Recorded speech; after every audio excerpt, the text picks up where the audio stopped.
సామాన్యుడి స్వరం అంటూ తెలుగు రాష్ట్రాల్లో తనదైన ముద్ర వేసుకున్న స్వతంత్ర న్యూస్ ఛానల్ ఇప్పుడు సామాన్యుడి నిత్యావసరాల్లో జరిగే కల్తీలపై సమరం ప్రకటించింది.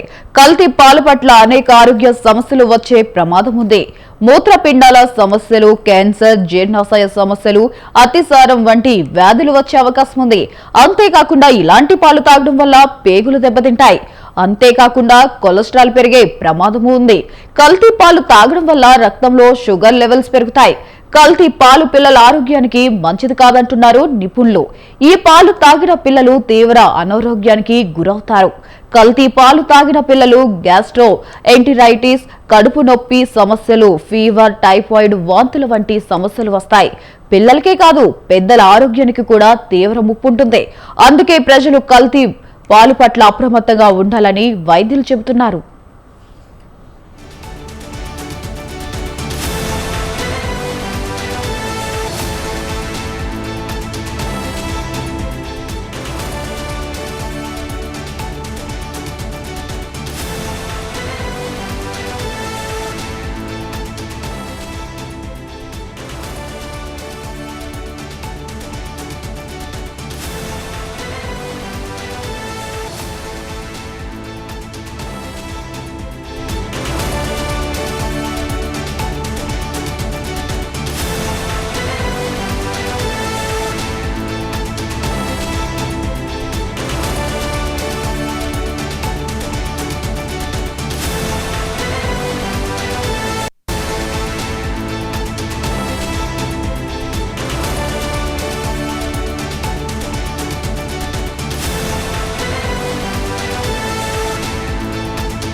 సామాన్యుడి స్వరం అంటూ తెలుగు రాష్ట్రాల్లో తనదైన ముద్ర వేసుకున్న స్వతంత్ర న్యూస్ ఛానల్ ఇప్పుడు సామాన్యుడి నిత్యావసరాల్లో జరిగే కల్తీలపై సమరం ప్రకటించింది. కల్తీ పాల వల్ల అనేక ఆరోగ్య సమస్యలు వచ్చే ప్రమాదం ఉంది. మూత్రపిండాల సమస్యలు, క్యాన్సర్, జీర్ణాశయ సమస్యలు, అతిసారం వంటి వ్యాధులు వచ్చే అవకాశం ఉంది. అంతేకాకుండా ఇలాంటి పాలు తాగడం వల్ల పేగులు దెబ్బతింటాయి. అంతేకాకుండా కొలెస్ట్రాల్ పెరిగే ప్రమాదం కూడా ఉంది. కల్తీ పాలు తాగడం వల్ల రక్తంలో షుగర్ లెవెల్స్ పెరుగుతాయి.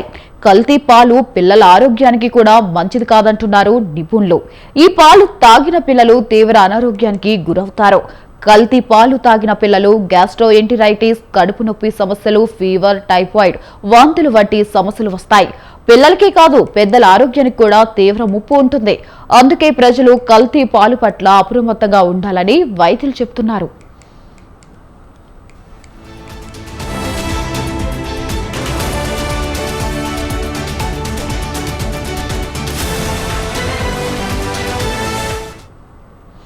గుంటూరు జిల్లాలో కల్తీ పాలపై మరింత సమాచారం మా ప్రతినిధి వీరస్వామి అందిస్తారు.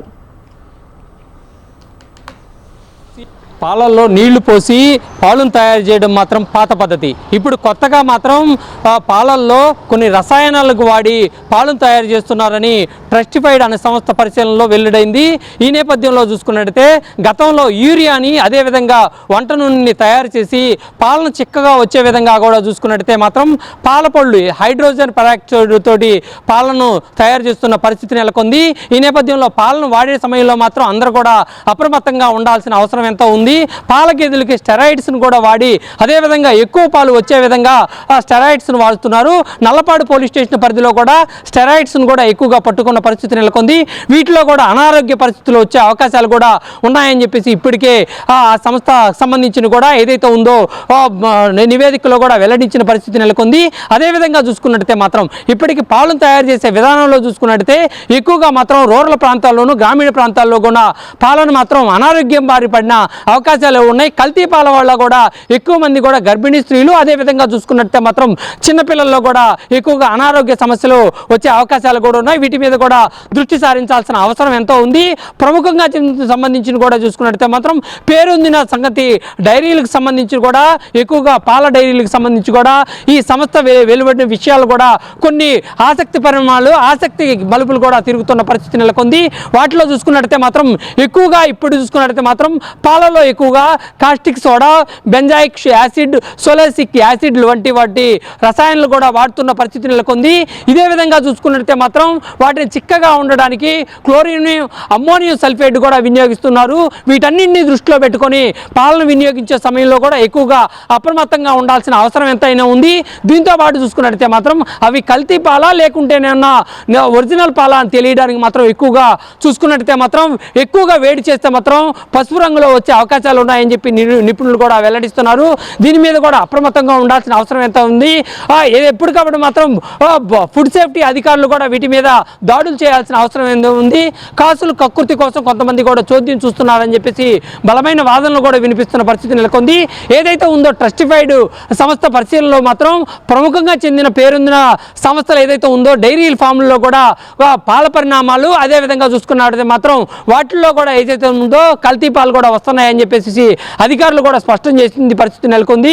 వీటి మీద కూడా చూసుకుంటే మాత్రం ఆయా ప్రభుత్వ సంస్థలు, ఆయా ప్రభుత్వానికి సంబంధించిన అధికారులు మాత్రం వీటి మీద దృష్టి సారించాల్సిన అవసరం ఎంత ఉంది. లేకుంటే మాత్రం ఆరోగ్య బారిన పడే అవకాశాలు ఉన్నాయి. గర్భిణీ స్త్రీల్లో కూడా ఎక్కువగా ఈ పాలు వాడడం వల్ల ఎక్కువగా చూసుకున్నట్లయితే మాత్రం గర్భిణీలు పోయే అవకాశాలు కూడా ఉన్నాయి, అబార్షన్లు పాలయ్యే అవకాశాలు ఉన్నాయని వైద్య అధికారులు కూడా సూచనలు చేస్తున్నారు. ఓవరాల్గా చూసుకున్నట్లయితే మాత్రం పాలకు సంబంధించిన విషయాల్లో మాత్రం ఎక్కువగా దృష్టి సారించాల్సిన అవసరం ఎంతైనా ఉంది. 1-2 సార్లు మాత్రం పాలకు సంబంధించిన వాటిలో మాత్రం పాల ఉత్పత్తి ఎక్కువగా ఉన్నందువల్ల కానీ, ఏదైతే ఉందో ఎక్కువగా జనాభా పెరుగుతున్నందువల్ల కానీ, దానికి సంబంధించి కూడా పాల ఉత్పత్తి లేనందువల్ల ఏదైతే ఉందో రసాయనాలు వాడి పాలని తయారు చేస్తున్న పరిస్థితి నెలకొంది. వీటి మీద కూడా అధికారులు మాత్రం నిఘా పెట్టాల్సిన అవసరం ఎంతైనా ఉంది. ప్రభుత్వాలు కూడా దీని మీద దృష్టి సారించాల్సిన అవసరం ఎంత ఉంది. కెమెరామెన్ రమణతో వీరాస్వామి, స్వతంత్ర టీవీ, గుంటూరు. పాలు అనేది కూడా మనకు స్వచ్ఛంగా ఒక తల్లిపాలు తప్ప ఇంకా మరి ఎక్కడ పాలు అనేది స్వచ్ఛంగా దొరకట్లేదు. మెయిన్గా ఇప్పుడు మనం చూసుకుంటే ఈ పాల ఉత్పత్తి అనేది రకరకాల రసాయనాలు యాడ్ చేసి ఈ బర్రెలకు ఏవైతే బర్రెలు త్వరగా మెచ్యూరిటీకి రావడానికి స్టీరాయిడ్ ఇంజక్షన్లు వేస్తూ ఉన్నారు. దీనివల్ల ఏమవుతుందంటే పెద్దవాళ్ళకే కాదు, పిల్లల ఆరోగ్యరీత్యా వాళ్ళకు ఇమ్యూనిటీ అనేది బాగా తగ్గిపోతూ ఉంది. ఈ స్టీరాయిడ్ ఇచ్చి ఇంజక్షన్ ఇచ్చి ఈయన పాల వల్ల ఇవన్నీ కలిపి అయిపోతున్న పాలే అన్నమాట. ప్రస్తుతం ఉన్న రోగ నిరోధక శక్తి తగ్గి పిల్లలకే కాదు పెద్దలకు కూడా ఈ అనేక రకాల ఆరోగ్య సమస్యలు ఎందుకు వస్తున్నాయంటే ఇలా కల్తీ పాలు తాగడం వల్ల. మెయిన్ మనం ఇప్పుడు చూసుకుంటే మన గుంటూరు జిల్లాలో నల్లపాలలోనే ఏకంగా ఎన్నో 100 లీటర్లు 1000 లీటర్లు ఇప్పుడు పాలు కల్తీ జరుగుతూ ఉంది. ఎక్కువగా ఉత్పత్తి జరగాలనే ఉద్దేశంతో రోజుకు ఒక గేదె 10 నుంచి 20 లీటర్లు ఉత్పత్తి చేస్తూ ఉన్నారు. సో ఇంత ఎలా ఇస్తూ ఉన్నాయి అంటే కేవలం స్టీరాయిడ్ ఇంజక్షన్ వల్ల. దీనివల్ల పబ్లికే కాదు, చిన్న పిల్లల కాదు పెద్దల వరకు అనేక ఆరోగ్య సమస్యలు కూడా ఎదుర్కొంటూ ఉన్నారు. సో వీటిని నివారించాలంటే మా ప్రభుత్వం కూడా కొంచెం చర్యలు తీసుకోవాలి, దీని మీద కొంచెం దృష్టి సారించాలి. సో దీని మీద కొంచెం దృష్టి సారించి ఇలాంటివన్నీ కొంచెం యాక్షన్ తీసుకుంటే కనుక ఎంతో కొంత ఆరోగ్యపరంగా మన పిల్లలకే కానీ పెద్దలకు కూడా తగ్గించవచ్చు. ఇలా రోగాల బాధ పడకుండా వాళ్ళ ఇమ్యూనిటీ బాగా దెబ్బతింటారు. ఇలాంటి బాధ పడడం వల్ల ఏం జరుగుతుందంటే ఒక చిన్న సమస్య వచ్చినా కానీ దాన్ని కోల్పోవడానికి ఎంతో భయపడతా ఉంది. సో ఇప్పుడైనా మేల్కొని ఇలాంటి కల్తీ జరిగే వాళ్ళపైన కొంచెం యాక్షన్ తీసుకొని మనకు మంచి పాలు వచ్చే విధంగా అసలు న్యాచురల్గా ఎలాగా ఇప్పుడు మనం గతంలో చూస్తే బలపూర్లో పొలాల్లో గడ్డి వేసి వచ్చి పాలు ఇచ్చేది. ఇప్పుడు అలా కాదు, ప్రతిదీ ఎక్కువ ఉత్పత్తి జరగాలనే ఉద్దేశంతో చాలా మంది వ్యాపారస్తులు, చిన్న చిన్న వ్యాపారస్తులు కావచ్చు, పెద్దలు కావచ్చు, లేదా డైరీ ఫార్మ్స్ మెయింటైన్ చేసేవారు అందరినీ అనేది ఎవరైతే చేస్తూ ఉన్నారో వాళ్ళ గురించి మాట్లాడుతున్నప్పుడు. సో దీనివల్ల ఏమవుతుందంటే ఆరోగ్యంగా పెద్దవాళ్ళకి పిల్లలు కూడా చాలా ఇబ్బందులు పడుతూ ఉన్నారు, ఆరోగ్య సమస్యలు ఉంటున్నాయి, గర్భిణీలకు పాలు అవసరమే. సో వీళ్ళందరినీ కూడా దృష్టిలో ఉంచుకొని వీలైతే నాణ్యమైన ఈ ఎవరైతే ఇన్స్పెక్టర్స్ చెక్కింగ్ ఉంటారో ఫుడ్ ఇన్స్పెక్టర్స్ తగిన చర్యలు తీసుకుంటే కొంతవరకు గవర్నమెంట్ అయినా ప్రభుత్వం అయినా చర్యలు తీసుకుంటే కొంతవరకు నివారించవచ్చు. ఆరోగ్య పరంగా కూడా మీ పిల్లలే పెద్దలు కూడా కొంచెం హెల్తీగా ఆరోగ్యకరంగా ఉంటారు. సో తగిన చర్యలు తీసుకుంటే మంచిదని నా ఉద్దేశం. మెయిన్గా ఈ ప్యాకెట్ పాలు కూడా తీసుకుంటే ఈ స్టెరిలైజేషన్, పాస్చరైజేషన్ ఏదైనా కానీ అంత ప్రాపర్గా జరగట్లేదు. ఇవన్నీ కూడా ఏంటంటే ప్యాకెట్లలో మిక్స్ చేసి రకరకాల బ్రాండ్ పేర్లతో విక్రయిస్తూ ఉన్నారు. దీనివల్ల ఏం జరుగుతుందంటే సమాజంలో పిల్లలు కావచ్చు, పెద్దలు కావచ్చు, త్వరగా రోగాల బాగా పడతా ఉన్నారు. సో పాలు ఎక్కువ రోజులు నిలబడి ఉండలేకపోవడం, ఒక్కొక్కట్లయితే ఒక 2 రోజులు వచ్చేది. ఇప్పుడు ఏంటంటే ఒక్కరోజు దాటితేనే పాలు చెడిపోతా ఉన్నాయి. కేవలం ఎందుకు ఇలా అంటే రసాయనాలు యాడ్ చేస్తున్నారు, రకరకాల కెమికల్స్ వాడుతున్నారు. దీనివల్ల ఆరోగ్యంలో కూడా చాలా సమస్యలు వస్తూ ఉన్నాయి. సో వీటన్నిటిని నివారించాలంటే ఈ ప్యాకెట్ పాలు తీసుకోవడానికి కూడా ఎంతవరకు వీలైనంత వరకు తగ్గించడం లేదు. లోకల్ మనకు దగ్గరలో ఎవరైతే పాల వ్యవస్థలు కానీ పాలు పోసే వాళ్ళు ఉంటారు వాళ్ళ దగ్గర తీసుకోవడం వల్ల కొంతవరకు కూడా దీన్ని తగ్గించవచ్చు. ఎందుకంటే మనము దగ్గర నుండి చూసి మరి వేరే దగ్గర పాలు పోయించుకోవచ్చు. అదేవిధంగా కొద్ది వరకు అది కొంచెం ఏదైనా ప్యాకెట్ వాళ్ళు వాళ్ళు నీళ్ళు కలుగుతుంది మనం అంతా చూడండి డైరెక్ట్ వెళ్ళేసి షాప్ వెళ్ళి ఒక ప్యాకెట్ తెచ్చుకుంటాం. దీనివల్ల ఏంటి అంటే కనుక మనం తాగేదంతా కలుగుతాం. సో ఇవన్నీ మనం తెలియకుండానే అనారోగ్య కారణాలు రావడం, పిల్లలకు కావచ్చు పెద్దలకు కావచ్చు ఆరోగ్య సమస్యలు చాలా తలెత్తుతూ ఉన్నాయి. సో గవర్నమెంట్ కానీ తగిన ఫుడ్ ఇన్స్పెక్టర్స్ కానీ దీని మీద చర్య తీసుకొని కొంచెం నాణ్యత పెంచి ఈ ప్యాకెట్లో కలిసి జరగకుండా చూడగలరని వినియోగించుకుంటాం. డాక్టర్ సాయి కర్ణ కుమార్ గురిగాల. నా పేరు డాక్టర్ బి శ్రీనివాసరావు, పల్నాడు జిల్లా పశు వైద్యాధికారి. పాల కల్తీ అనేది చాలా ప్రమాదకరమైన విషయం. అది స్వచ్ఛమైన పాలు ఆరోగ్యానికి చాలా మంచిది. కానీ కొంతమంది స్వార్థముతోటి ఈ స్వచ్ఛమైన పాలను కల్తీ చేసి అమ్ముతుంటారు. దాంట్లో రకరకాలుగా కల్తీలు చేస్తుంటారు. సాధారణంగా మనం చూసే కల్తీ నీళ్లు కలపటం, దానివల్ల పెద్దగా ప్రమాదం ఉండదు. కాబట్టి ఆ నీళ్లు కూడా మంచిది కానప్పుడు ఆరోగ్యానికి దెబ్బతినే అవకాశం ఉంటుంది. కాకపోతే కొంతమంది స్వార్థపూర్తిమైన ఆలోచనతోటి పాలను కల్తీ చేసి విక్రయించడం వల్ల తెలియక అవి ప్రజలు తీసుకొని కొనుక్కొని తాగటం వల్ల ఆరోగ్యాలు పాడవుతున్నాయి. ఇది అందరికి తెలిసిన విషయమే. ప్రస్తుతం సమాజంలో జరుగుతున్న విషయం కూడా అది. కాకపోతే ఎలా కలుపుతున్నారు? స్వచ్ఛమైన పాలలా కనపడతాయి కానీ దాంట్లో రకరకాలైనటువంటి కెమికల్స్ కలపడం జరుగుతుంది. ముఖ్యంగా యూరియా కలుపుతుంటారు ఎక్కువగా మనకు తెలియకుండా. దానికి తర్వాత డామినేట్ చేయడం కోసం ఏం చేస్తారు, వేరే కెమికల్ రకరకాలు దొరుకుతుంటాయి, వాళ్ళకి అవన్నీ కలిపేసేసి ఆరోగ్యాన్ని పాడు చేస్తూ ఉంటారు. సరే ఎలాగా చేస్తారంటే మెయిన్ గా మనకి ఇది డైరెక్ట్ గా పాలలో కలపటం వేరు. ఒక్కోసారి పశువుకు కూడా ఇస్తుంటారు.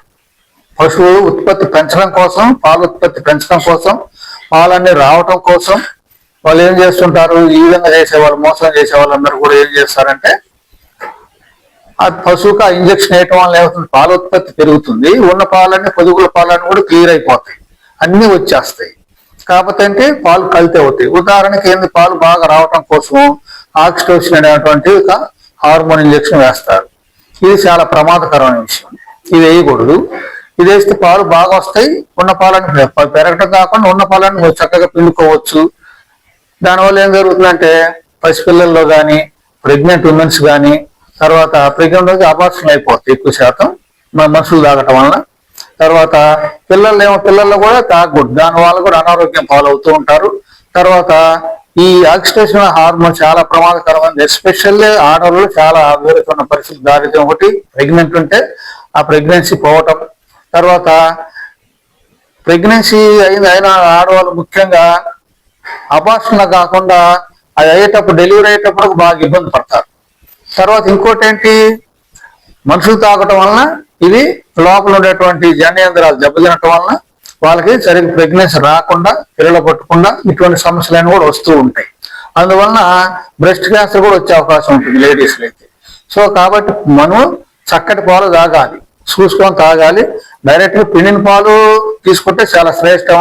మిగతా పాలు ఇంకా పేరు చెప్పకూడదు కానీ రకరకాలుగా ఉంటుంటాయి. ఎక్కువ కల్తీ కలుపుతుంటారు వాళ్ళ స్వార్థం కోసం, ఆ లాభార్జన కోసం. కాబట్టి మనం ఇవన్నీ ఆలోచించుకొని కొంచెం కల్తీ పాలు దొరికే చోట మనం చేసుకుంటే మంచిది. ఎక్కడైనా సరే స్వచ్ఛమైన పాలు చాలా మంచిది ఆరోగ్యానికి. కాబట్టి మీరు స్వచ్ఛమైన పాలు తాగడానికి ప్రయత్నిస్తారని ఆశిస్తున్నాను. Thank you.